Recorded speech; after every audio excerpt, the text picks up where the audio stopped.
Alright, so time to put another skim of filler in. I just had to turn the tunes off. I've been cranking up Offspring all day today, so this is me, what I choose to be doing on my time off work. Yes, I'm on holidays and this is what I want to be doing. Having fun every moment. Alright, is that going to be enough? It's only going to be a light skim this time because most of it has already been filled up. I have had some people say, hey man, like why don't you, and like, you know, I'm not getting defensive or anything, I'm just sort of telling you my opinion, like hey man, why don't you, you know, spend a bit more time like paneling it up or like removing the dents. And well, my answer is like, I'm not a panel beater, I never have been, I'm not claiming to be. I can do a bit of it here and there, but I don't have a dent puller like, yeah, in hindsight, I probably should have tried to do something on that rear door. Like, I probably should have actually tried to pull it up a little bit. Like, even if it had, like, I don't even actually have a slide hammer, so, yeah. Even if I was to, I would have had to have got some more tools. But, yeah, some people have been asking, like, why are you just, you know, putting bog in the whole car? And, well, that's kind of what I've always been like. I'm more of a smash it into a dent and bog it up type guy than a panel beater. So at the end of the day, it's got me where I am today, and I'm kind of pretty happy with what I know. Like, I don't know everything. I'm well aware of my limits, but yeah, it's all good. And you know, the beauty of this is it's my car, so it's not like I have to worry about, you know, a customer saying, what the hell are you doing, just filling my car with bog, you know. And as I've had even some people say, they're just like, man, it's they enjoy watching me do it this way, because they say it seems more doable for like the average everyday person, you know. You know, some people might look at, you know, some of those high-end builds where they get all the bare metal and they get it all like perfect and then just maybe prime it. I don't know, but look, to be honest, I don't really watch many other paint channels and panel beating channels because I get enough of it every day, you know. I'm not trying to be rude or anything like that. It's like, you know, if you do watch all those other things, that's great, but I mean, I kind of do this stuff every day. I guess like there's probably more you can always learn, but when you're like me and you spend like 12 or 13 hours a day doing the paint and panel, it's, when you do get a bit of time to watch something, I don't really want to watch more painting and panel beating. But yeah, these things are awesome. These splines, they really help you get that body filler in. As much as anything, like, I know some people like to use it for sanding, but I don't know, I prefer using the vacuum cleaner, and you can't use a vacuum cleaner on this. I have been giving it just a quick go over to finish it off with the splines, because they're very sharp, if that makes sense. Like, but I guess you do have to be careful. You can sort of dig lines into it, so to speak. Just like everything, it's just a tool. Treat it like a tool. Every tool has its limits at the end of the day, doesn't it? This was particularly bad. This was particularly deep. I actually painted this car myself probably like 15 or 17 years ago, so I do actually remember this part in the roof and having to repair it last time. When I bought this car, the paint that was on it, it was painted outside at one of my old workmates' houses, and it started raining on him as he was painting it. So there was like raindrops all through the paint job. Where is that? There's a little sharp one there. Oh, we don't want that blue stuff, that's extra hardener. And that filler is just about starting to go off, I reckon, by the looks of that. So we'll just leave it like that. I'm going to need to mix up a little bit more. I didn't actually quite mix up enough for that skim. But that's probably going to be the last of it through the middle there. I do need to put like a little bit there at the edge of that, and the edge of that, and the edge of over here too. But yeah, I just thought I'd give you guys a quick look at how I've been applying my body filler. So these things are called splines. From malamotive.com. They're a business here in Australia, and New South Wales. So that's not sponsored.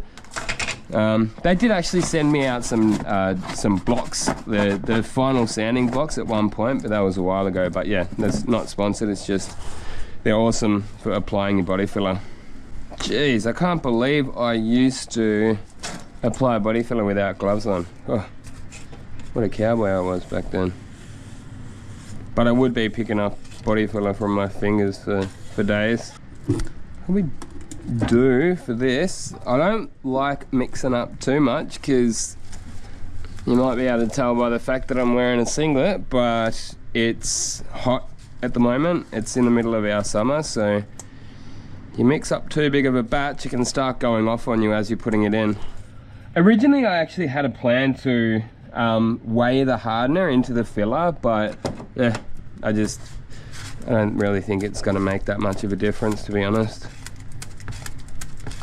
I saw a post on Instagram, I think it was like 3M or someone shared it to me or something like that, and I mean it made sense when they said it. Like, you know, you wouldn't eye mix your 2-pack primers or anything else like that, blah blah blah, so I guess it kind of makes sense that you would get it as close as you can. But and like one of the things that they were saying, that if you get it right, well then it will sort of like expand and contract in the heat or whatever weather conditions, like at the same rate. So yeah, I was planning on weighing the hardener into my my filler on this project, but ultimately, yeah, I decided not to.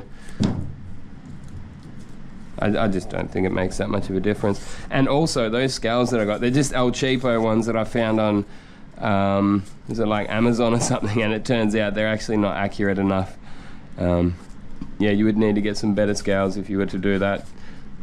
The paint scales from work would have done, but those $15 El Cheapos, yeah, they do the job for the polyester spray filler, but as for body filler, it didn't seem to actually register that I'd put some in. Anyway, I'm just rambling.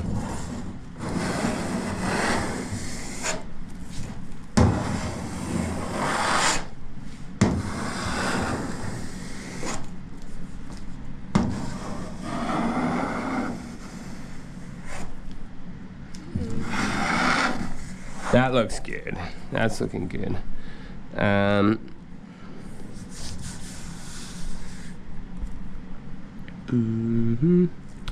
I saw a bit over there that I reckon would do with a little bit more.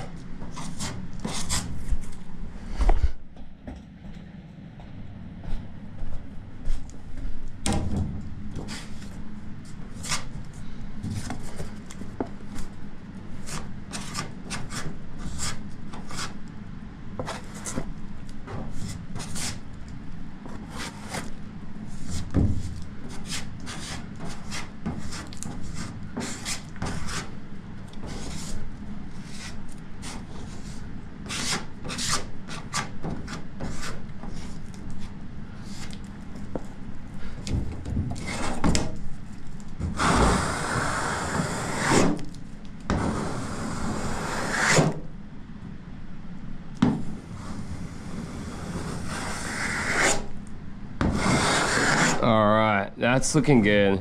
Like the amount of time you save sanding body filler out with these things, it literally cannot be understated. They are amazing. Sometimes, even though you don't actually need that bit of filler inside that gap, it's just easier to put it in there because the whole thing just sort of like sands down evenly. Might not even need to do that now. That's sometimes just best off leaving it. Gee, if I can get this into polyester spray filler tonight, that would be awesome. I've got a family day on tomorrow, so if I don't do it tonight, it'll have to be left for another day. And when I'm on a roll, I just like to keep going. So in the next video, we'll be continuing on with the job and we'll get some polyester spray filler on this roof. As you can see, it's yeah, going on nice and thick and heavy, which is exactly what you want out of the poly spray filler. If you would like to support the show, be sure to go and check out the link in the description where you can go and buy yourself some gun merchandise. And on that note, we're actually looking at getting another Gunman Edition De Vilbis made. So fingers crossed we're able to make that happen. But yeah, if you're looking at buying a new spray gun, maybe just hold off for a couple of months if you can. Fingers crossed we'll be able to get another Gunman Edition made up soon. Until next time, get out there and paint some shit. Gunman out.